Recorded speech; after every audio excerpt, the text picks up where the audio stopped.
జీతభత్యాలు తీసుకుంటూ పని చేయనిది కేసీఆర్ ఒక్కరేనట. వీళ్ళంతా శుద్ధిగా పనిచేస్తురా. కేసీఆర్ ఒక్కడు జీతభత్యాలు తీసుకొని పని చేస్తలేడంట. రేవంత్ రెడ్డి బ్రహ్మాండంగా పనిచేస్తుండు. ఇక కాంగ్రెస్లో ఉన్నటువంటి ఎమ్మెల్యేలు బ్రహ్మాండంగా పనిచేస్తారు, ఎమ్మెల్సీలు బ్రహ్మాండంగా పనిచేస్తారు జీతభత్యాలు తీసుకొని. ఒక కేసీఆర్ ఒక్కడే జీతం తీసుకొని పనిచేస్తలేడంట. రేవంత్ రెడ్డి మాట్లాడుతూ ఉన్నాడు. ఇక అప్పులు తప్పులు తప్ప మాజీ సీఎం మాజీ మంత్రి కేటీఆర్లు చేసింది ఏమీ లేదు. ఇది వాస్తవమా? అప్పులు తప్పులు.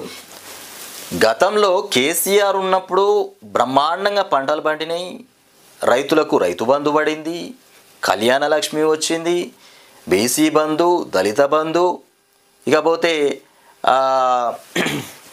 ఇంకేంటి మంచిగా నీళ్ళు వచ్చినాయి, 24 గంటల కరెంట్ వచ్చింది, రైతులు రాష్ట్రంలో పెన్షన్స్ కూడా బ్రహ్మాండంగా వచ్చినాయి.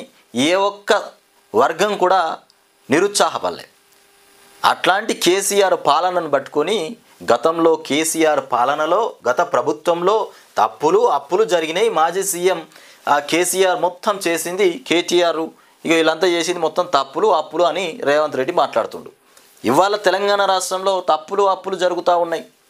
ఇచ్చిన హామీలు ఒక్కటి కరెక్ట్ లేవు, అన్నీ అప్పులే. మళ్ళా అప్పులు తీసుకొచ్చి తెలంగాణ రాష్ట్ర ప్రజలకు పెట్టింది రూపాయి లేదు. అప్పులు మరి తెచ్చి ఏం చేసిండ్రు?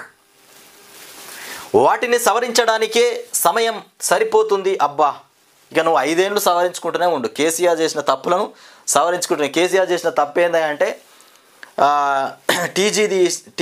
టీఎస్ ఉంటే టీఎస్ పెట్టడం వల్ల దాన్ని మార్చిండు టీజీగా. ఈయన అది సవరించిండు. సెక్రటేరియట్లో గేటును సవరించిండు.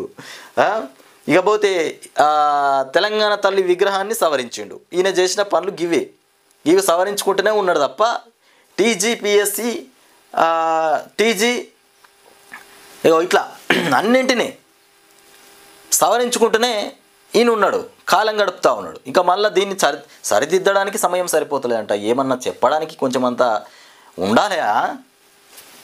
ఇక మోదీ ప్రకటించిన నిధుల్నే అడుగుతున్నాం.